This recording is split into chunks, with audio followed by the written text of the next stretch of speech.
Hi y'all, this is So Blessed. Welcome to the Blessed Place. How y'all doing? I have a question for my Christian brothers and sisters. I want to know, is your light shining in the world?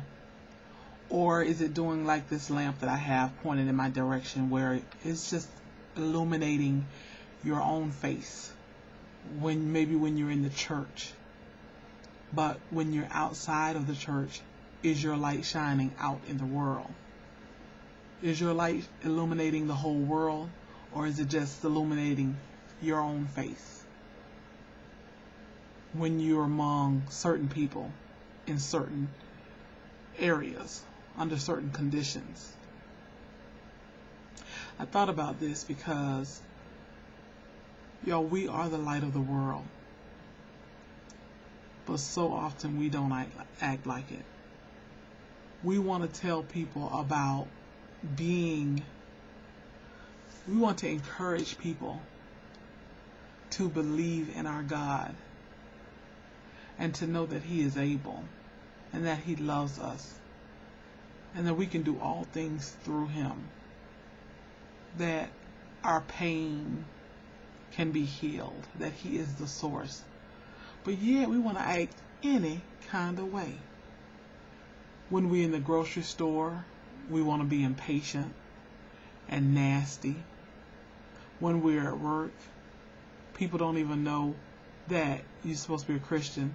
And I think one of the worst things someone can say about a Christian is, oh, she's supposed to be a Christian? I think that is one of the worst things that can be said about you. I mean, people can say a whole lot of stuff about you. They can call you fat, they can call you ugly, they can call you lazy, they can call you stink, they can call you poor, they can call you mean, hateful. I mean, there's a lot of there are a lot of adjectives that you can be called. But in my opinion, one of the worst things that can be said about a Christian is, oh, you supposed to be a Christian?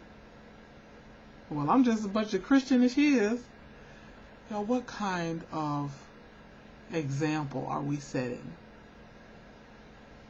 when we are so impatient, when we are engaging in road rage, when we are cursing people out, when we're being mean and nasty to to waiters and waitresses, servants,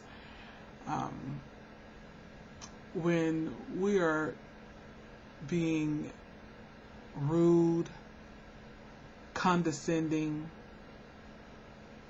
not helpful. You can see someone in need and you won't help. Or we're being greedy. I would say conversely, one of the greatest compliments that a Christian can get is, ma'am, I don't know you, but there is something about you.